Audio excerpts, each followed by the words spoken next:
Today we're going to talk about an amazing composer. His name is Antonio Vivaldi, and he was born in 1678 in Venice, Italy. Now his father was a great violinist, and he worked for St. Mark's Basilica. Now Vivaldi was quite of a sickly kid, so he wasn't out playing with the other friends a lot. It looks like he might have had asthma. But he did love God, and he loved the church, and by the time he was 15, he began preparing for his priesthood, and he actually ended up becoming a priest. In 1703, he became ordained in the Catholic Church, and he was known as the Red Priest because he had red hair. Now, he gave Mass, but not for very, very long.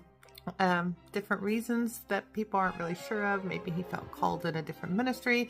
Some speculate that his asthma just made it really difficult for him to stand up there and do that. But at the same time as he was studying the priesthood, he'd also always been studying music under his father, and he loved music as well. So he was excused from his regular priestly duties, stopped giving Mass, and he devoted himself completely to music. Now, the year that this happened, the church appointed him to the Ospedale della Pietà, and I might mispronounce that, which was an orphanage for girls, and he became the music teacher there. He became a composer, he became a performer. Now this orphanage was a very special orphanage. It was just for girls, and it taught them music so that they could grow up and have a job that was something other than being, falling into poverty or going down a difficult path. During this time, Mr. Vivaldi became really famous. People loved his music. They loved his Four Seasons. He wrote operas. He produced these great productions. And he became well-known, well-liked, well-established among patrons, like noble people, royalties.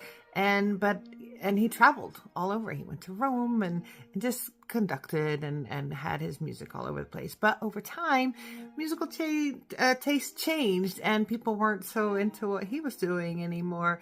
And at the shift, he started losing patrons quite a bit. Popularity in Venice really decreased a lot. He tried to revive his career by finding new people, but nobody was really interested.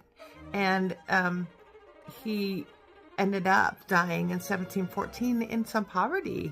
He was never able to completely revive the glory of his years. Now, this might surprise you. After he died, other composers became really well known, like Handel and Bach, and people that were also really good.